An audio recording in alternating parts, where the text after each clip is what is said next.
இன்னொன்று இந்த சென்னை, காஞ்சிபுரம், திருவள்ளூர், செங்கல்பட்டு இந்த மாவட்டங்களுக்கு சார் டெல்டா மாவட்டம் நல்ல மழைப்பொழிவு இருக்குது.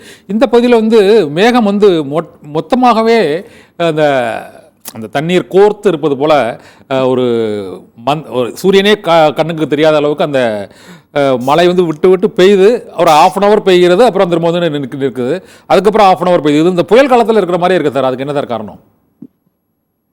அதாவது மழை வந்து விட்டு விட்டுக்கு பெய்வதற்கு, தொடர்ச்சியாக பெய்வதற்கு சாதகம் இல்லை. ஏன்னா குளிர் காற்றோட சதவீதம் கூடுதலாக இருக்கு.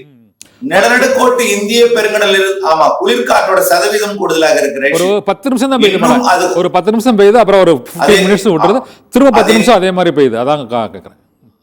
இந்த குளிர்காற்று எந்த சதவீதத்தில் இருக்கோ அதுக்கு சமமான வெப்ப நீராவி நிலநடுக்கோட்டு பகுதியிலிருந்து வந்தால் பெரிய அளவில் வெள்ளப்பெருக்கு ஏற்படுத்தும். 40-50 சென்டிமீட்டர் பெய்யும்.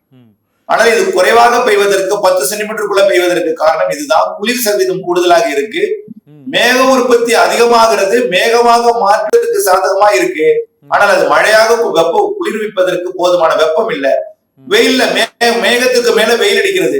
அது வெயில் அடிக்கும் பொழுது வெப்பம் அடையும் பொழுது மழை, மீண்டும் மழை, பிறகு குளிர்ந்து விடுகிறது, மீண்டும் வெப்பம் அடையும் பொழுது மழை, மீண்டும் குளிர்ந்து விடுகிறது. இப்படி வெப்பம் எங்கே இருக்கிறதோ அந்த இடத்துல மழை பொழிவு கொடுக்கும், அந்த இடத்துல மழை விட்டுரும், அந்த வெப்பம் தெரிந்ததும் அடுத்தது வெப்பம் உயர்வான இடத்துல மழை. இதனாலதான் அந்த விட்டு விட்டு விட்டு விட்டு மழை பொழிவை கொடுத்து கொண்டே இருக்கிறது.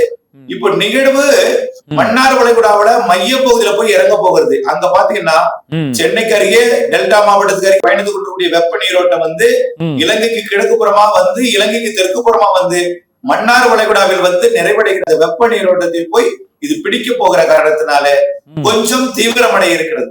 கொஞ்சம்னா டிப்ரெஷனா மாற வாய்ப்பு இல்ல, டிப்ரெஷனா மாற வாய்ப்பு இல்லை. இருந்தாலும் ஏற்கனவே இலங்கையை கடக்கும் போது இழந்த சக்தியை மீண்டும் பெறப்போகுது. பெற்று மீண்டும் மழைப்பொழிவு எப்படி கோடியக்கரையில 18 சென்டிமீட்டர் கொடுத்துச்சோ அதே போல இன்னும் அதற்கு கூடுதலான மழைப்பொழிவை தென் மாவட்டங்களுக்கு கொடுக்க போகிறது.